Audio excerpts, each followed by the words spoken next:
Então, os vícios e os defeitos jurisdicionais de incompetência absoluta e relativa, eles são um pouco diferentes dependendo da natureza, né, e as suas consequências processuais também. Para entender melhor essa diferença, é indispensável falarmos sobre os defeitos em relação aos 5 critérios de competência. Por exemplo, o critério... a incompetência absoluta, ela abrange diretamente três critérios de competência, né, 3 tipos de competência, melhor dizendo, que é em razão da matéria, em razão da pessoa e em razão funcional. A incompetência absoluta, ela ocorre quando um tribunal ele julga uma questão para a qual não tem atribuição. Ele afeta diretamente a organização e a divisão das funções do judiciário, né, ou seja, a função jurisdicional. Por exemplo, a competência em razão da matéria quer dizer que o tipo de questão, o litígio, como crime, né, exemplo, só pode ser julgado por um tribunal penal. Ou seja, um exemplo claro desse assunto é uma ação sobre pensão alimentícia, que ela não poderia ocorrer em uma vara criminal, pois a competência natural seria a vara da família. Ou seja, seria em relação à matéria, seria incompetência absoluta em relação à matéria. Já a incompetência, a competência em razão da pessoa, né, que se for de uma questão errônea se torna incompetência absoluta, está relacionado à questão das pessoas envolvidas, né, as pessoas que compõem o litígio, que compõem a lide. Isso quer dizer o seguinte, que em relação da pessoa, um exemplo claro disso vamos supor que tem um menor de idade, né, um menor de 18 anos, e ele comete não é delito, porque menor não comete delito, mas ele teve ali me fugiu aqui a palavra agora, mas ele comete uma situação análoga a um fato tipificado como criminoso. Embora não seja essa a nomenclatura. É uma espécie de infrator, né? Ele cometeu uma infração, né? Um delito, né? Um delito não, uma infração mesmo, né? Algo que está tipificado como crime, mas quando se trata de menor de idade não é em razão do crime. Por exemplo, dentro dessa questão da parte, né? Em razão da pessoa, na verdade, ele acaba tendo mais ou menos o mesmo raciocínio, né? De função, de cargo, da competência. Vamos supor que esse menor ele comete uma situação análoga a crime, ele não pode ser julgado como um adulto em um juízo criminal.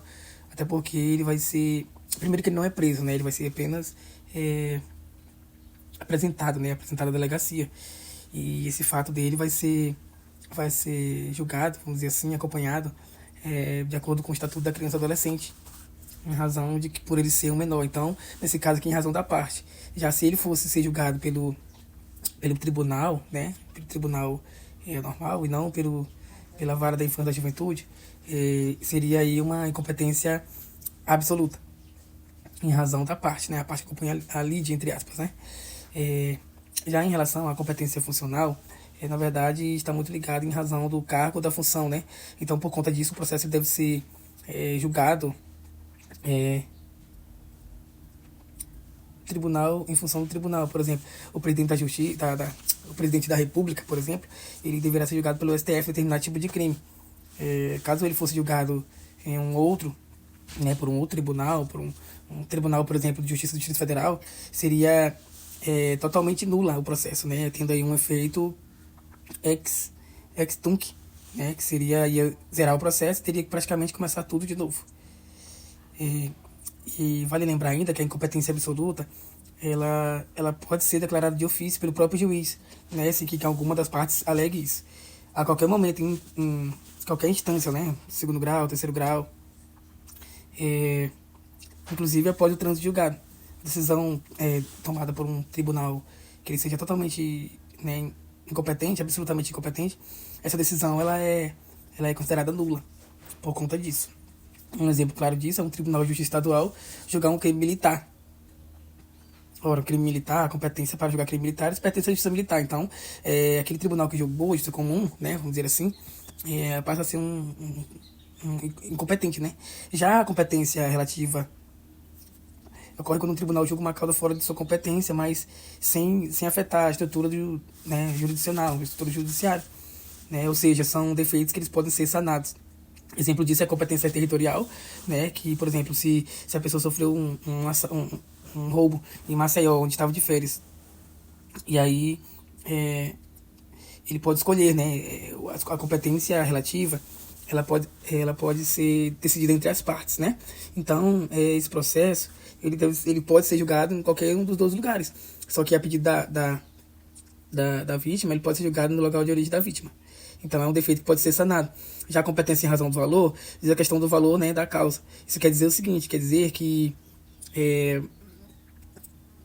por exemplo, eu entrei com uma ação contra uma operadora de celular.